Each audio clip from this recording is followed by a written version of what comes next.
NCL টি-20 জাতীয় cricket লিগের টি-20 ভার্সনে চ্যাম্পিয়ন হয়েছে রংপুর বিভাগ।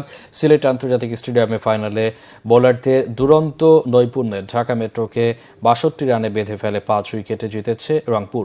টুর্নামেন্টে সফল দুই দলের লড়াইয়ে টস জিতে ব্যাটিংয়ে পাঠিয়ে ঢাকা মেট্রোকে চেপে ধরে রংপুর। ফাইনালের চাপ নিতে পারেনি ঢাকা মেট্রো। রংপুরের বোলিং তোপে প্রথম ওভারেই ফিরে যান ইমরানুজ্জামান। দ্বিতীয় ওভারেই বিদায় নেন অধিনায়ক নাইম শেখ।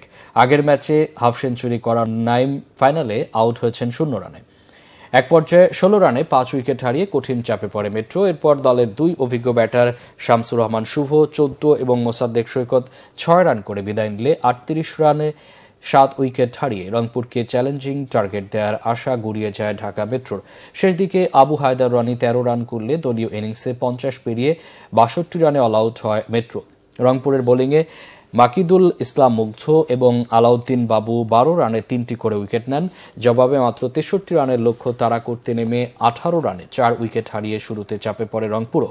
তবে আরিফুল হক ১৪ ও আনামুল হক আনাম অপরাজিত ১৪ রান করে রংপুরকে শিরোপা উপহার দেন। টুর্নামেন্টের সেরা ক্রিকেটার হয়েছেন আবু হায়দার রানি। চ্যাম্পিয়ন হয়ে রংপুর ২০ লাখ এবং ঢাকা মেট্রো ১০ লাখ টাকা প্রাইজ মানি পেয়েছে।